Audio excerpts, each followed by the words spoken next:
বিজয় দিবস নিয়ে অশ্লীল মন্তব্য ও কটূক্তির প্রতিবাদে ইউটিউবার ইলিয়াস হোসেন ও পিনাকি ভট্টাচার্যের কুশপত্তলিকা দাহ করেছে ঢাকা বিশ্ববিদ্যালয়ের শিক্ষার্থীরা।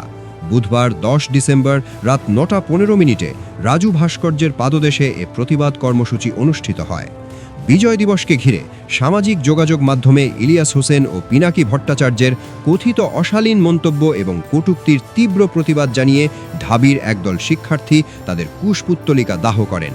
কর্মসূচির সময় শিক্ষার্থীরা স্লোগান দেন, পিনাকির 2 গালে জুতা মারো তালে তালে, ইলিয়াসের 2 গালে জুতা মারো তালে তালে, পাকিস্তানিদের ঠিকানা এই বাংলায় হবে না, শুনে রাখো রাজাকার, বাংলা আমার বাপদাদার।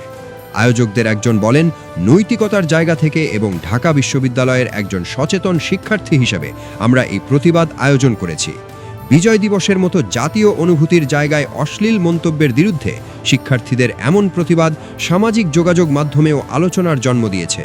তিনি বলেন, যেভাবে বাংলাদেশের স্বাধীনতা এবং মুক্তিযুদ্ধ নিয়ে অপপ্রচার, বিভ্রান্তিকর প্রচার, অবমাননাকর কথা বলে যাওয়া হচ্ছে, তা এই বিজয়ের মাসে আমরা কোনোভাবেই মেনে নিতে পারি না।